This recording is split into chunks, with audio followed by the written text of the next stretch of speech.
All right, so I'm just going to open this up and quickly turn it over to Ijeoma, and then I'll disappear off the screen. But before we get started for today, I want to make sure that we recognize the first peoples of this nation and let us all know that Thoreau University, California sits on the traditional unceded lands of the Karkin people.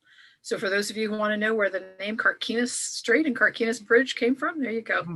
And the Karkin peoples are one of 8 Ohlone tribes in the Bay Area that was part of the unratified treaties of 1851 and 1852. And Solano County is also the historic home to various tribes of the Patwin and Miwok people. And in a nod to our Diversity Now series, I also just want to take a moment to recognize all of the stolen people who were brought to this land and made part of, and really have a lot to do with, and can be credited with making the nation into what we are today. So I want to recognize both First Peoples as well as stolen peoples today. Thank you. So Ijeoma, welcome to our Diversity Now series. He's our fabulous host of the series, and I'm going to fade into the background. All right. Well, thank you for that, getting us started here, Louise. I am so blessed and honored to have some family on today with us. Well, I would say Stacy and Eric. I'm just now getting to know. Right, they're. I guess I would be new to their family. I'm like that third cousin that only come around every other Thanksgiving. And so I had my first Thanksgiving dinner with them last week, and I was like, oh, okay, I'm third cousin Ijeoma. And they were very nice in welcoming me to the dinner table. And so now I'm having them over my house with my third cousin Mari with us. So we are going to have a wonderful conversation today about abolitionist leadership. And I will say, just out the gate, this idea is something that I know is still being developed, but that's the reason why we wanted to have this conversation now, because I felt like the more we can talk about it, the more we can get a clear idea of what it is. But more importantly, for our community, I think this is something that we need to hear. We've been trying to push the envelope a little bit more with our series this semester, starting with Dr. Vajra Watson talking about a world without whiteness. And then last week we gave a little bit about our U.S. prep work that we're doing, where we're doing a deep dive self-study to really understand the culture of our community. And now we're talking about abolitionist leadership. And so to our panel, before we jump into the deepness of this, why don't you go ahead and introduce yourselves, and then we'll get started with some questions.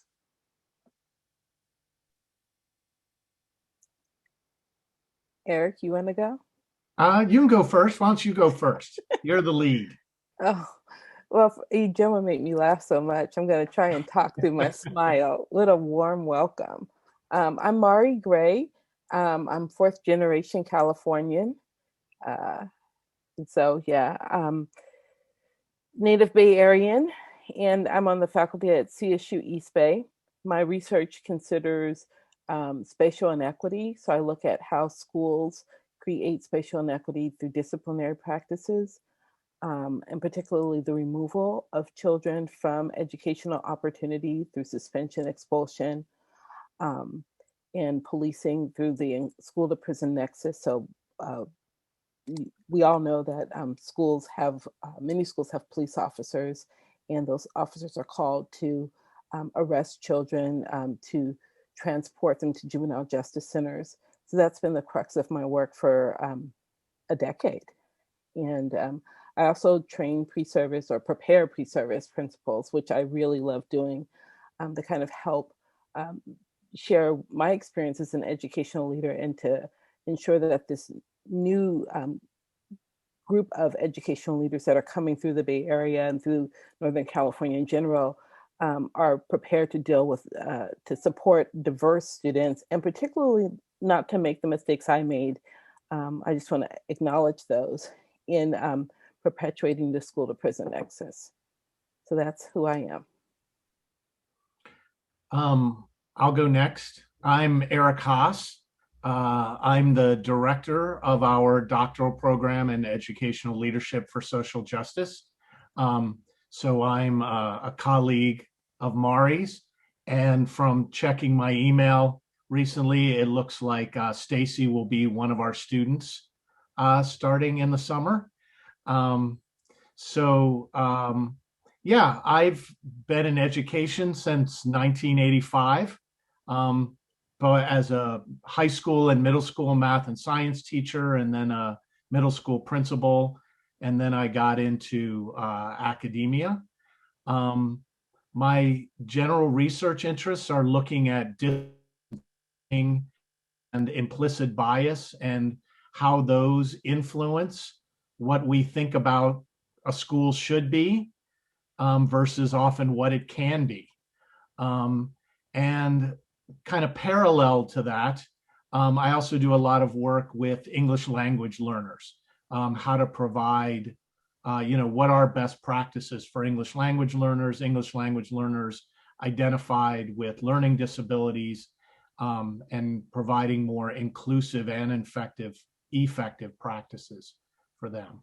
I think also a lot of the work I do with Mari now and increasingly with Stacy is around, developing our Department of Ed leadership and around principles of social justice, and now examining abolitionist leadership. So that's a lot of what we're working with now too. So thrilled that Ijeoma, you could come to our house. Glad to be in your house. Yeah, this is a wonderful day.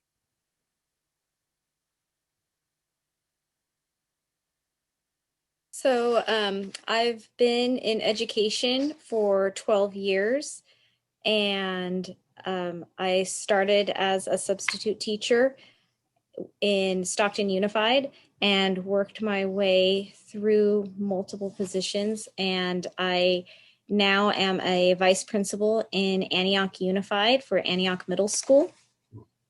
And through that, I've been able to work on a lot of research projects, including the disproportionality in attendance and suspension rates in Antioch Unified. I've also served as a TSA for CTE and looked at disproportionality of BIPOC students in STEM fields. I also enjoy researching African American male achievement and how that increases engagement of students in their attendance, as well as burgeoning leadership positions for students. I just got accepted to the doctoral program at CSU East Bay, as Dr. Haas mentioned, so I'm very excited to be starting that. And one thing I'm going to be focusing my research on is looking at district emergency plans in response to COVID-19 and how that affected different districts based on resources and supports, and how different districts could offer students different things. And so really the equity issues based on those plans. So I've really been supporting students and leaders through my work. And I've been excited to be a part of the Abolitionist Leadership Working Group and doing this work through there to make sure that we are ending carcerality in our schools and supporting all students. Excellent. Well, thank you all for introducing yourselves and being a part of this panel today. The most obvious question is, what is abolitionist leadership? But I would prefer to start in a different place. You all have been doing your Radical Speaker series for a number of years now. What prompted you to move in this direction for this speaker series?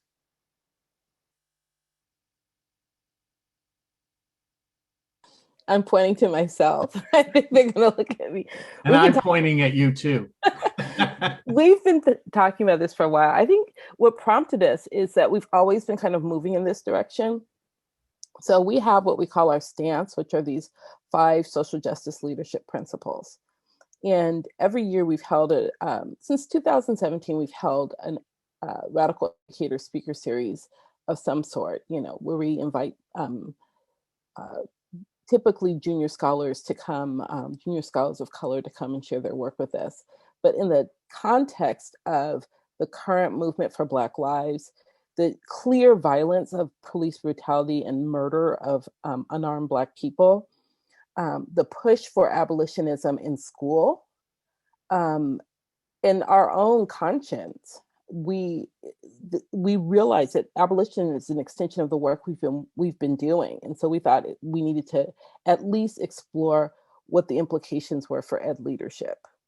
So we're really just at the point of trying to understand what abolitionism is and what the implications are for ed leadership. So we're still pretty early in it. We have some ideas, but you were part of a 3-part speaker series coming in to kind of shed light, give us some good feedback on what we need to be thinking about as educational leaders if we're going to truly live into abolitionism. Yeah. I think too, maybe just to add a little bit to that, is what we've also tried to do is kind of extend our process for doing that. So in addition to the Radical Educator Speaker Series and focusing on abolition and what that means for leadership, we've also added this working group now that's going to expand who is thinking about and reflecting and kind of done. That's how Stacy got involved this year as a student in the program, and also, as an educator in the field, is we're trying to also follow some of those ideas of abolition and be more tightly connected with our larger community. So with that, I know we're still working it out. And so I will ask for 2 things. One, just what is our definition of abolition that we're working with here? And then 2, I know that Mari mentioned the idea of kind of these carceral implications. How does that feed into the definition of abolition that we're working with?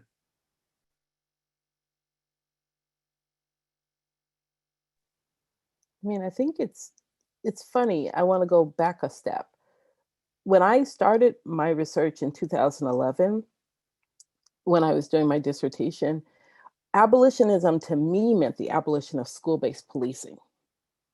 So that's the only thing I was looking at. And then later on, as I continued through my dissertation, it was about the beliefs, the underlying beliefs that moved people to act in these ways, these kind of punitive ways that introduce young people to the school to prison nexus. Today, after talking with our thought partners, so 2 different sessions, and I want my colleagues to share because they're also part of a larger working group, the Abolitionist Leadership Working Group, where we're really kind of working through these ideas. When we met with David Stovall, he gave us a pretty easy to understand definition, which was really about dehumanization. So abolitionism seeks to end the dehumanization of Black and Brown people in schools, right? Kids who have been historically marginalized. And so we know that, the history of abolitionism begins with slavery and then moves through the civil rights movement, right? And so you think about some of those carceral practices, so those dehumanizing practices. So it wasn't just the movement of people into jails, but that's a huge piece of it. But it's also these beliefs that dehumanize young people in schools. And so before even the introduction into imprisonment, right? When I think about the work that the research I've conducted on young people in schools, what I see is this belief system that some people are disposable, some people are not as valuable. And so that mindset, that makes someone very easily removed from a space if they're not considered valuable and contributing members of this community.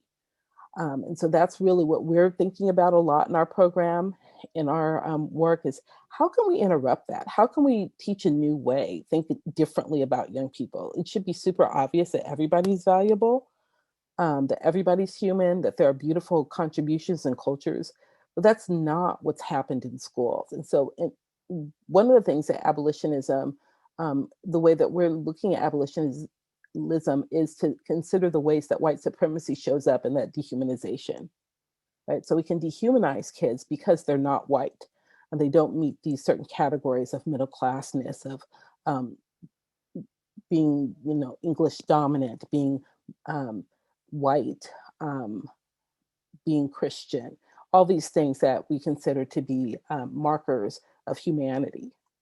And so I see that as part of an ongoing conversation. But for my initial work, it was really looking at how are schools allowing young people, Black and Brown young people, to be removed and not considering the same kinds of consequences for white people, white young people, and particularly white and female young people. My colleagues, I'm sure, can shed light more into what they're thinking about abolitionism. Stacy, do you want to jump in, or shall I go?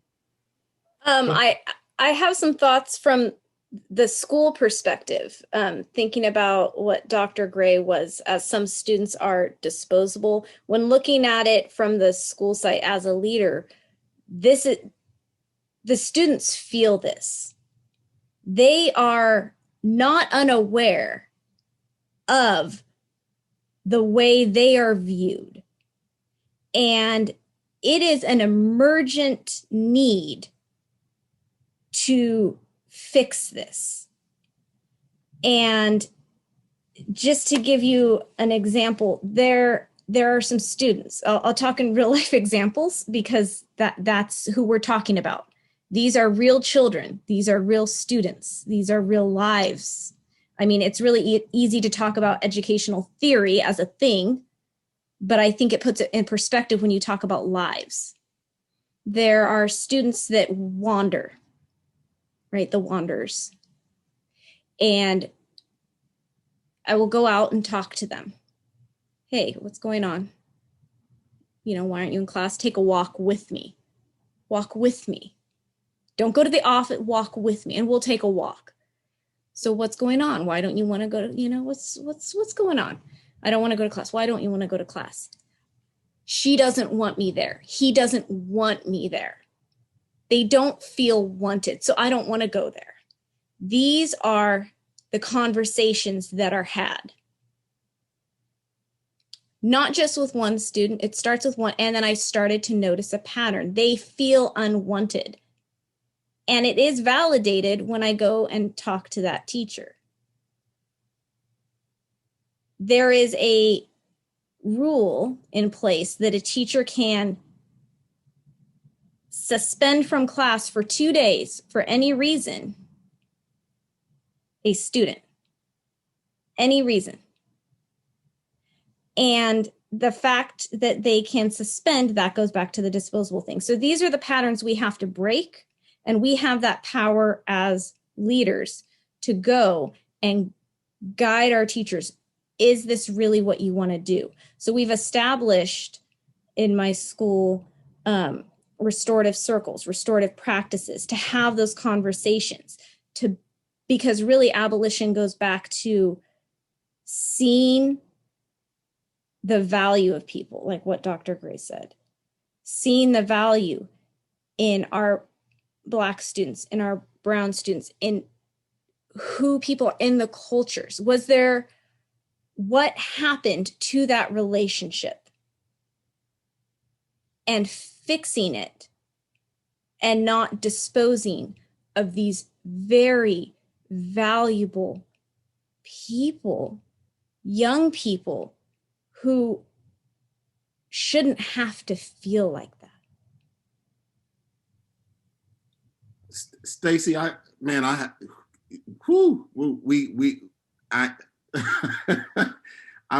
want to speak to what you just said, so I'm organizing the thoughts in my head. Let me just start in kind of the order that they came in.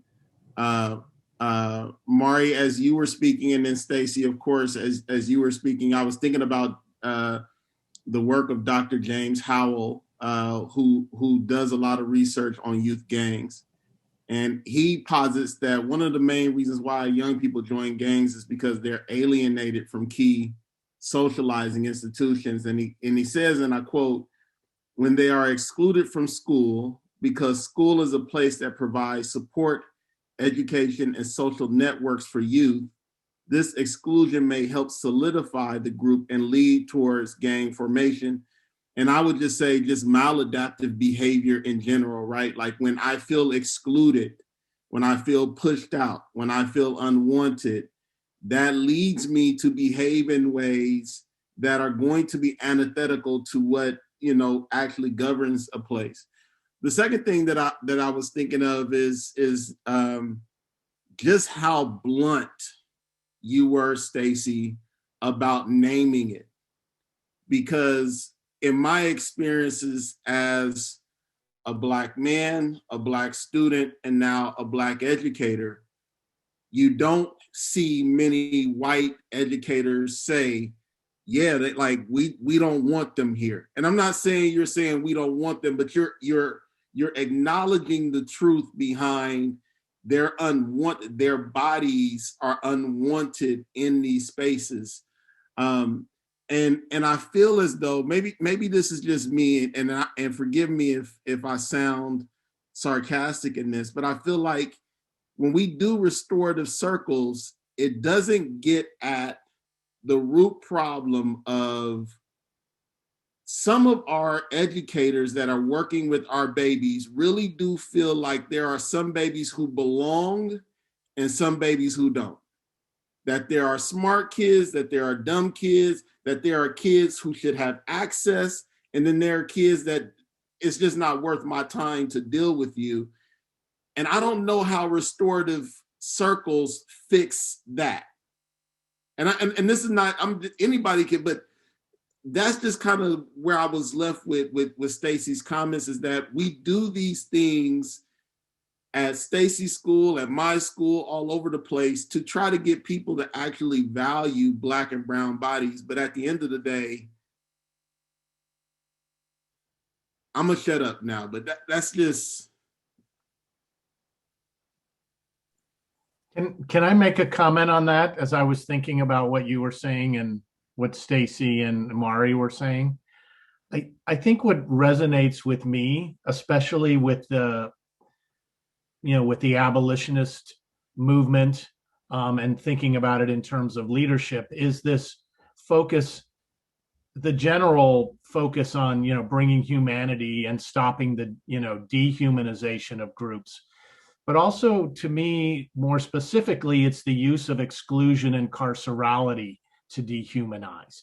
It's this idea that it's okay for an initial reaction to be, okay, removal.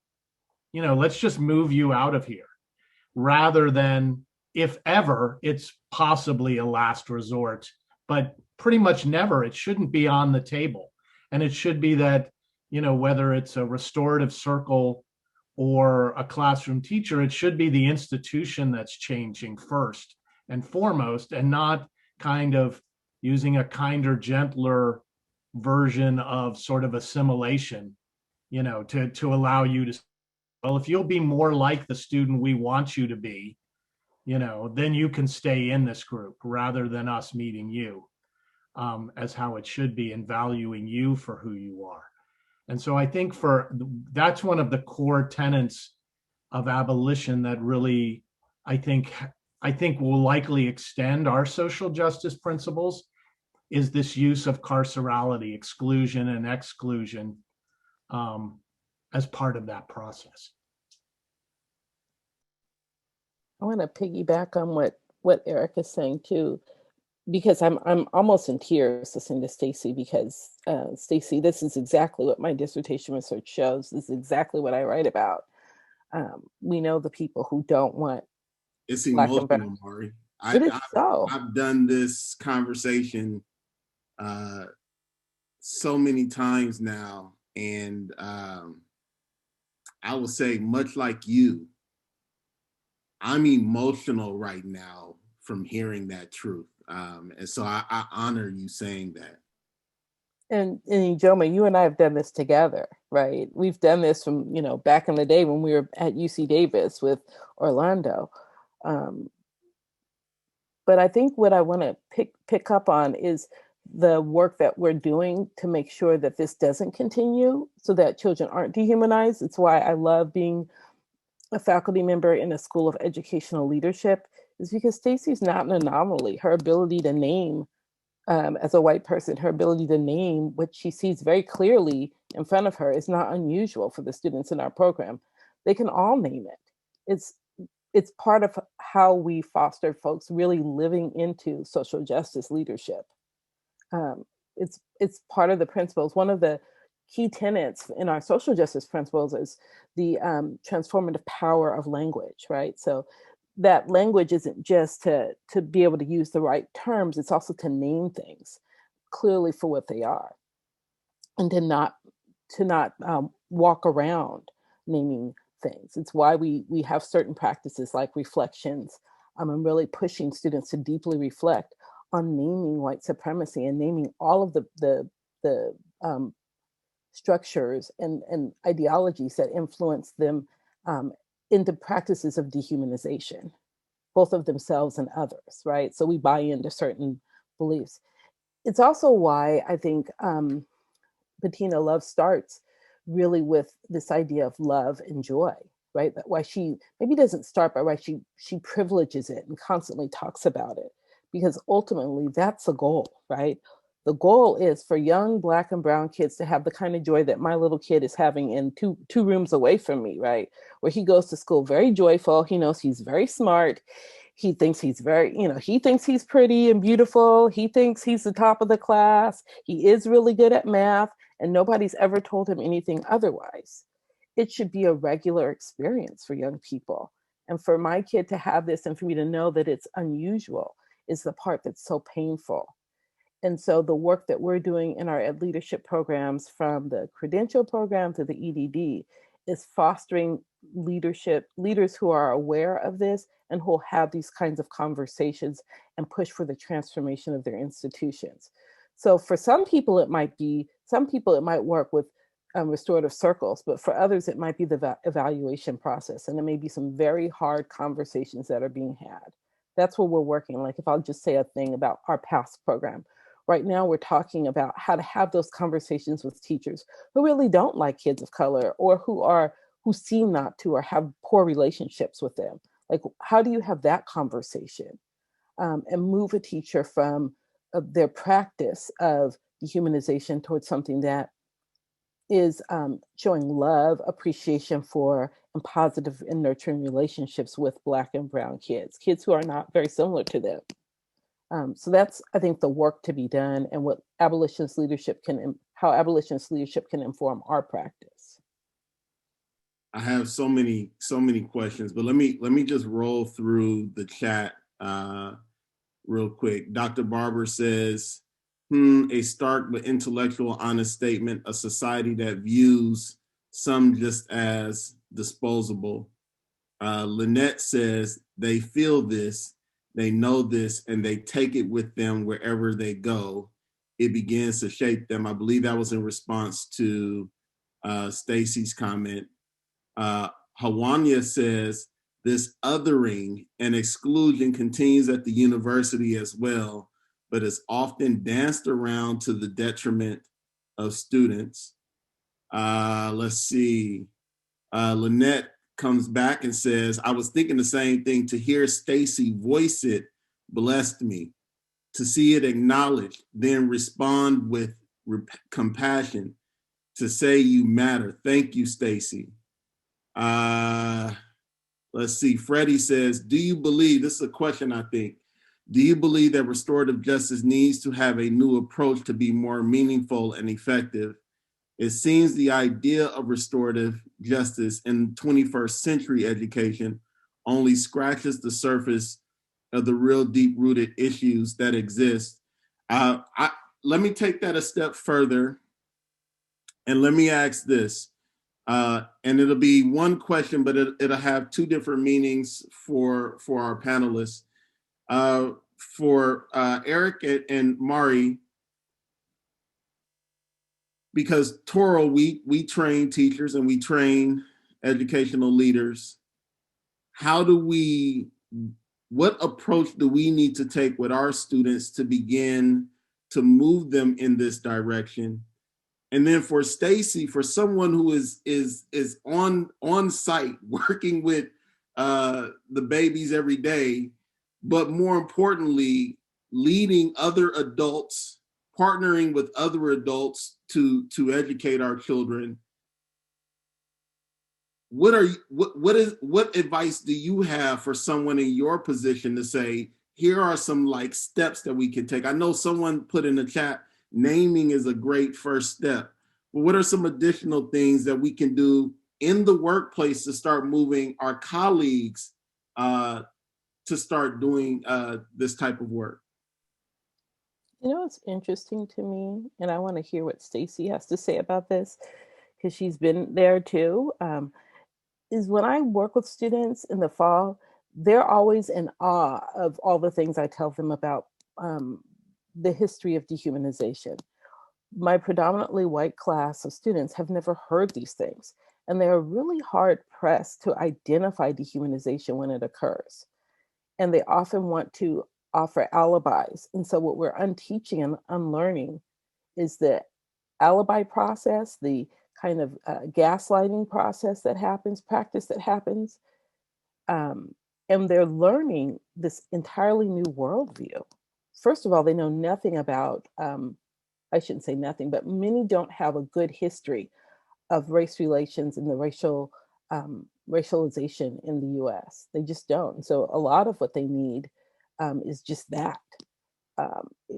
And time, to be honest. I really believe that even, with the exception of very few people, that most teachers, even those who have behaved in historically racist ways, can unlearn that.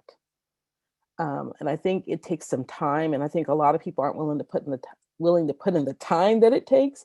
And the other side of not putting in the time is that while we're putting in time, it can hurt children. They can still be harming children, right?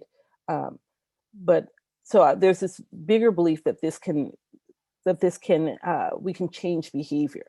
But I think part of what people come into, particularly our white educators and some others too, people of color can have the same kind of colonial mindsets, is the recognition of dehumanizing and racist practices and carceral practices that are every day in school. The lining up and walking single file and being quiet. Those are the same things people do in prison, and if there's a purpose for that, maybe because you're in front of you, you're lining up in the hallway because, other people need to get past you, or if you're being quiet because you're loud and other teachers have their doors open, that's one thing. But a lot of what we're doing, we're just doing because that's how we treat certain classes of people. And so I think part of it is even asking people to understand why they behave in the ways or have the rules that they have. Like, where does that come from and what's the purpose of it? Is one of the kind of early things that we ask young people, ask our pre-service educational leaders to think about. And then just constantly giving them the history of racialization, and then also giving them and pushing them to reflect on their own positionality throughout the entire year. You have to push educators so hard, because I'm looking at reflections I just got. They will give you very thin things, but you have to push them so hard to be deeply reflective and to name exactly what do you mean by I learned a lot. What did you learn? What were you unlearning? And where did that come from? Because this society is one where we do not talk, we do not talk about the racial contract. We do not talk about the ways that it structures everything. And they need to read that and have lots of time to think about that.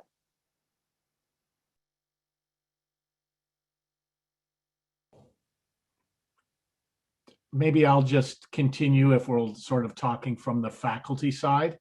Yeah, there's so much that this involves. I think exactly like Mari said, a lot of what I think we do involves, consciousness and deep reflection, and I think a lot of it has to do with practice.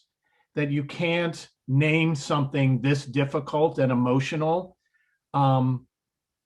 once and figure, oh, then when it comes up, in class one time or for one assignment, and then when you go out and you're in Stacy's position and you've got to actually do it in real time, that suddenly it's going to go real smoothly with all the pushback and smoke and everything else that's going to happen. So one of the things I've been reflecting on since our Radical Educator speaker series and the focus on abolition this year is, what are those things we have to practice a lot, and how much practice do we need before you can go out and do it in real time? So that's one thing I think we could do better. Because we often also fall back into our own bad habits.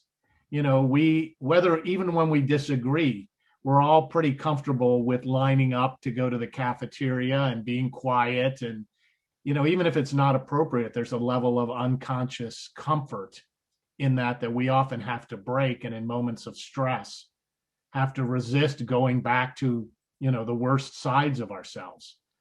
So I think practice is one. I think the other thing that we're starting to incorporate more is, how do you support our current students, but also our graduates for years to come when they're out there doing the fight?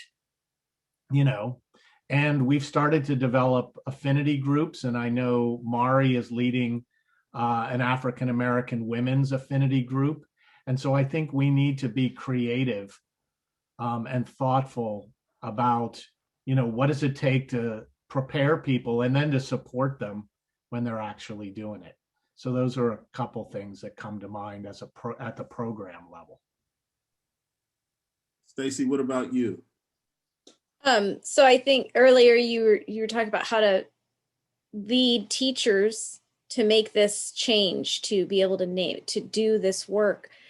And I think it starts even before that. You have to establish space to do this work.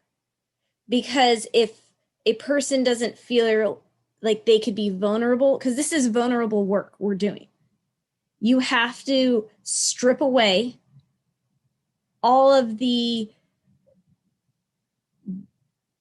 walls and armor and everything that a racist society has built up to protect whiteness. And there's a lot of it, and it's thick, and that's going to be hard work. So people aren't going to want to let that go. And to do that, you need a very safe space, because there's going to be tears, and there's going to be emotions, there's going to be anger, and to know that it's going to be okay to be emotional at work, and that you are a person who will not judge if they need to come and talk to you, if they said, or to ask, how do I address a student if I don't know, if I think I did something wrong, but to just ask questions, or to be vulnerable, and to just do the heart work, and sometimes just to listen. All of this is hard work, but to create that space to even be prepared to do it is a culture shift for your whole school, for your whole district, but it starts at the school site, and with you as a leader being prepared to give people that space and know that you won't harm them for stepping into that space with you. Because you have to be vulnerable too, that you're not gonna hurt them for trying. Like, they're like, hey, you didn't do, I've had to have conversations too. So we're in it together. And then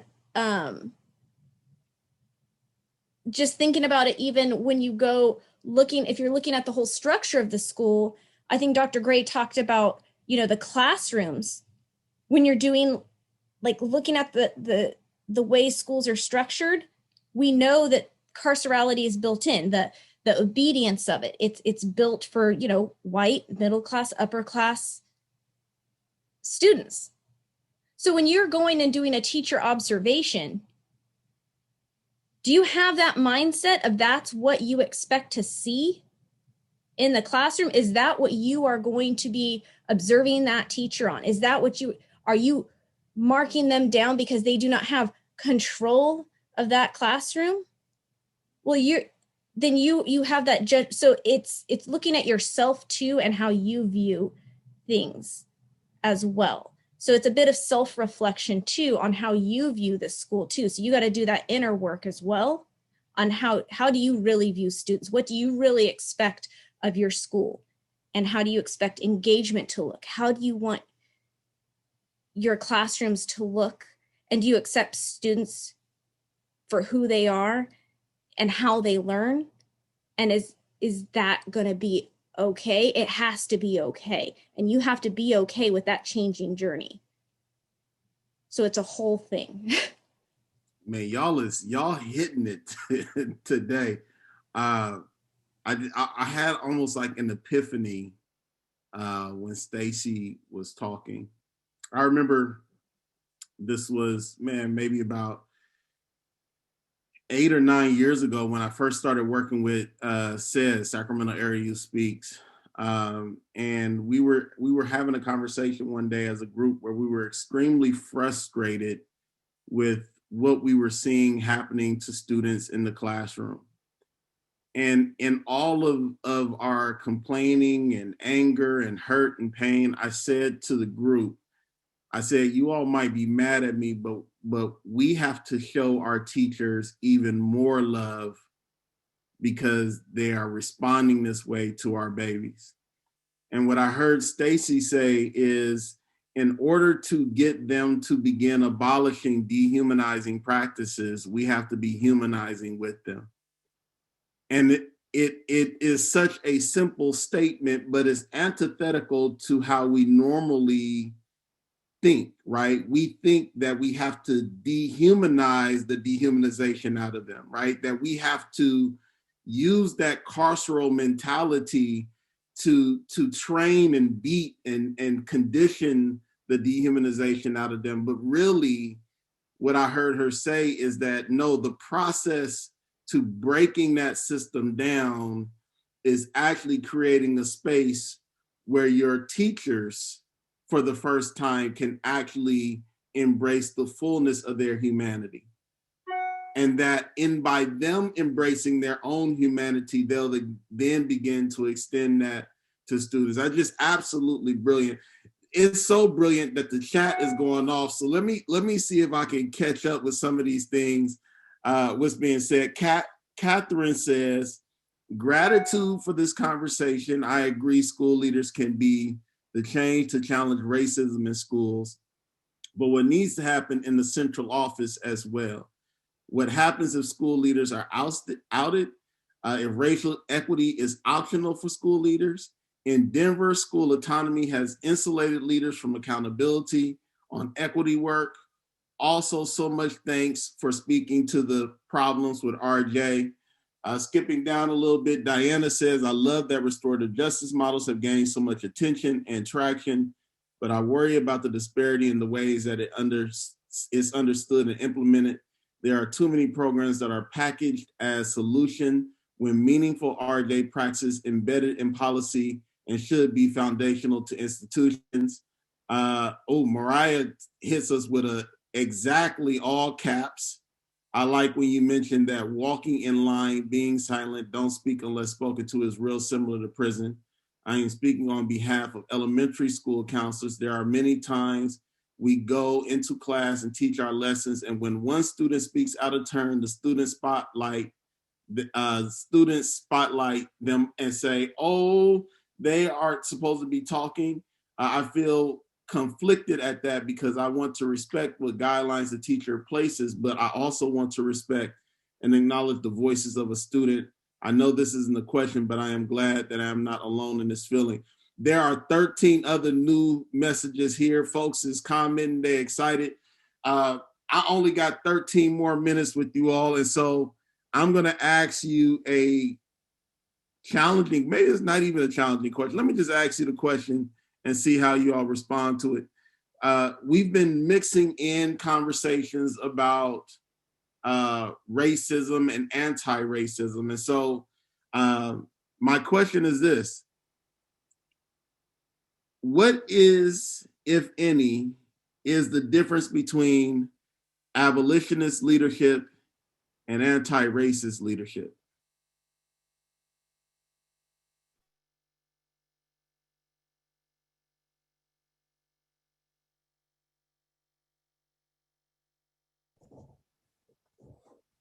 Shall I give a stab at this first? So first of all, let me just start with, we're trying to figure this out. So this is my draft thought on what this means at the moment.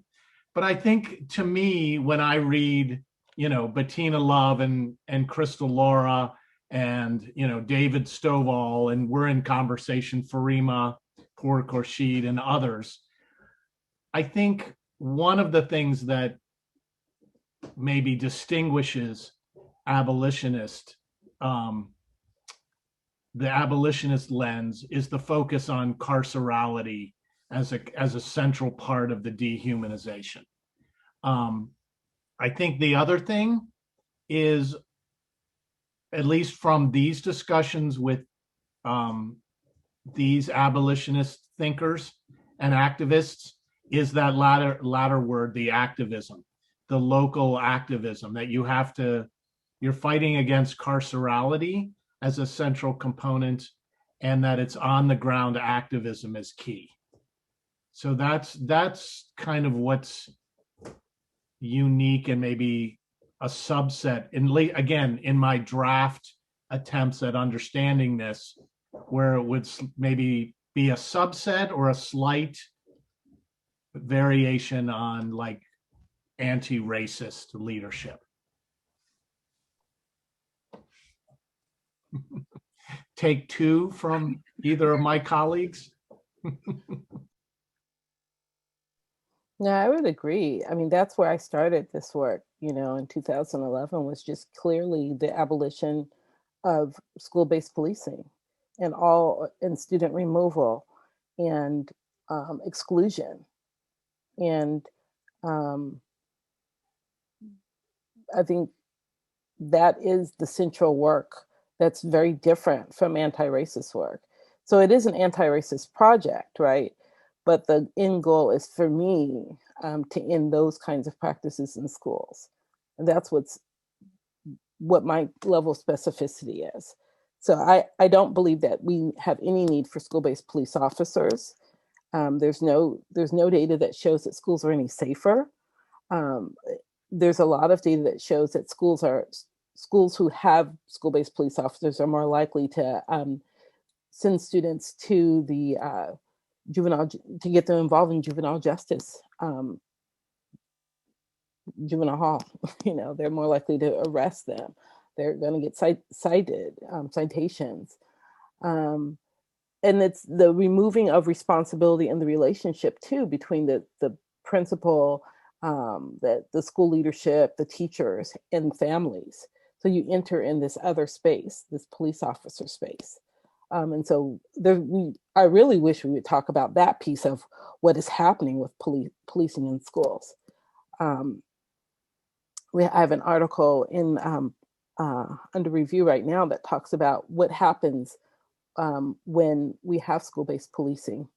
And what we see, and I've written about this, but what we see is just kind of the slow trickle of the absolution of the principalship.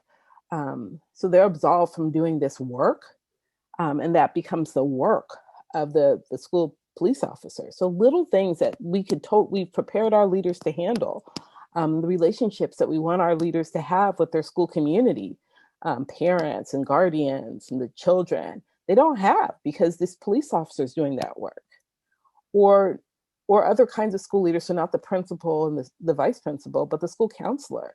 We have DARE programs, drug and alcohol resistance education, which is absolutely shown not to be effective at all. But there's lots of kind of community and cultural support. We spend money on that. And we know that school-based counselors are the ones who are well-trained to do this. That police officers have no understanding of adolescent or youth development. At the most, they take 180 hours, where, my cousin Mariah has taken years of study to become a school-based counselor. And then we have licensed clinical social workers who know how to do this deep work of helping to heal families and young people. So I think we've got the wrong people in school doing some of the jobs that folks are well prepared and desiring to do. So I wish we would have that conversation as well, right? I wish we'd have the conversation about, I think where the conversation about restorative justice and transformative justice have come in is, what do we do when someone harms community? And we haven't had enough of a conversation about, what do we do when teachers harm? We have a lot of accountability for young people who harm. We have suspension, we have expulsion, we have transfer, we have detention, we have Friday school, Saturday school. We have absolutely nothing for teachers who harm. And that work that's under review with Benjamin Blaisdell, and I hope gets accepted to a journal, is all about the harm that that teachers are not held accountable for. That conversation that we need to have. That really, Stacy, that started off by saying young people feel like they're not welcome here. And so what do we do with that practice? How do we help educators restore young people back to the classroom? We put all of the responsibility for restoration at this point back on young people, where they're supposed to apologize to teachers, they're supposed to go do some kind of penance, and then they have to go back into the classroom. But we've done very little support for young people and families who've been exceedingly hurt by the educational system and its dehumanizing practices. I asked you all that question, but I guess the audience, they thought that they were the panel as well, and so they just been dropping dimes in the chat. I want to shout out Miss Kairos. Miss Kairos says that anti-racist is the work of the individual, and abolitionist is dismantling the system. And then she follows that up by saying, it is when the community commits to anti-racism that the abolitionist movement is born. We got about 5 minutes left. And so I'm gonna do a couple things in these last 5 minutes. One, I just wanna give each of you an opportunity to kind of say your final thoughts. This has been a whirlwind of a conversation, and this hour has just flown by, so I thank you for that. The other thing that I want to do is, and I have to do this because I am shameless, I'm going to plug my show, Black Academics. I just put the link to the latest episode in the chat. This month's episode is on Black history. And so we have 3 educators that are delivering 3 very different lessons on Black history. And we are delivering it to a group of 5th and 6th graders. So if you haven't had an opportunity, please tap in and take a look at the latest episode. I promise you will not be disappointed.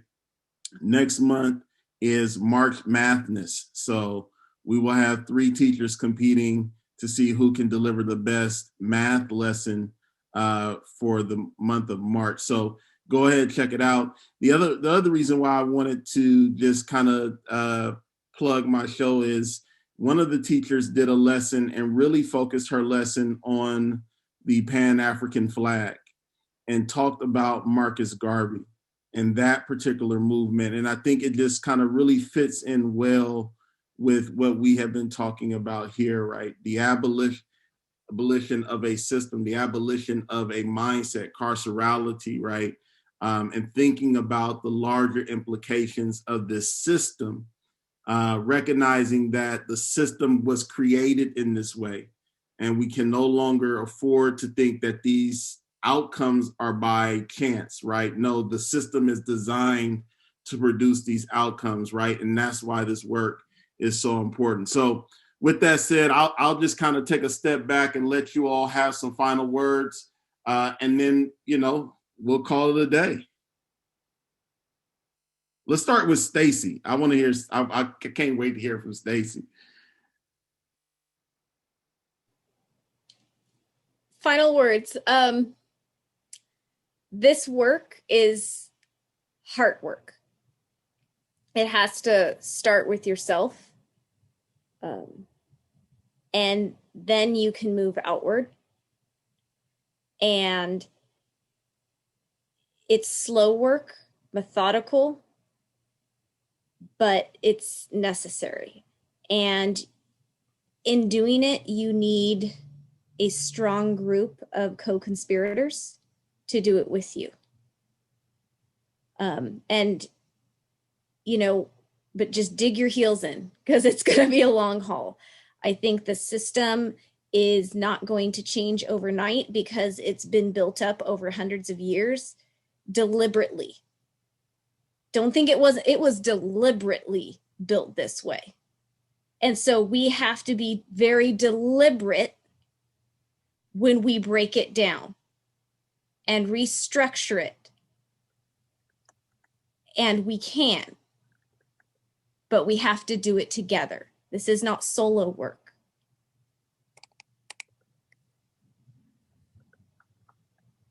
I want to give Mari the last word, so I'll go second, so you remember what she says the most.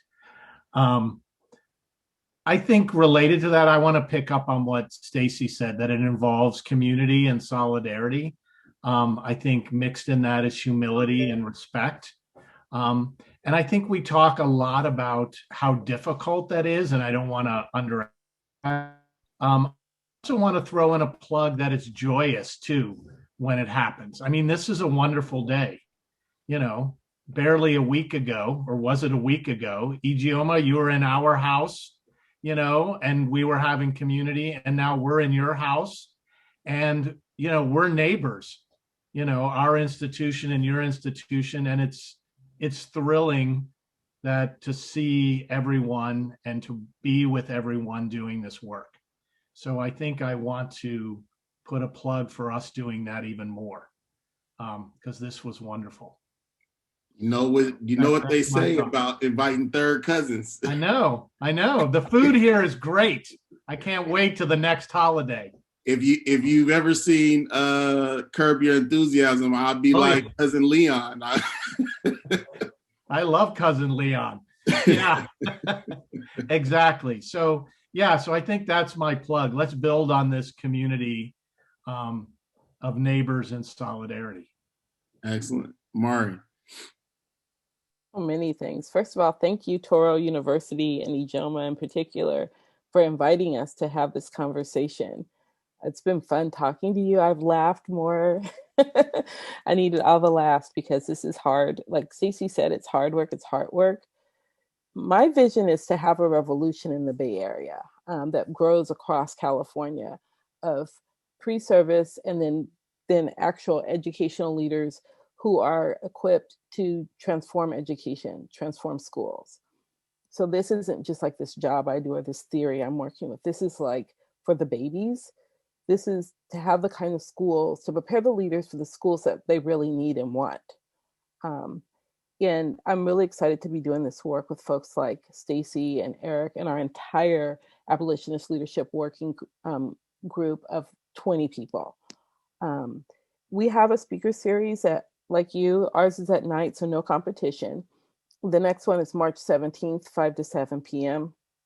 And we're going to have Muhammad Khalifa and Crystal T. Lara.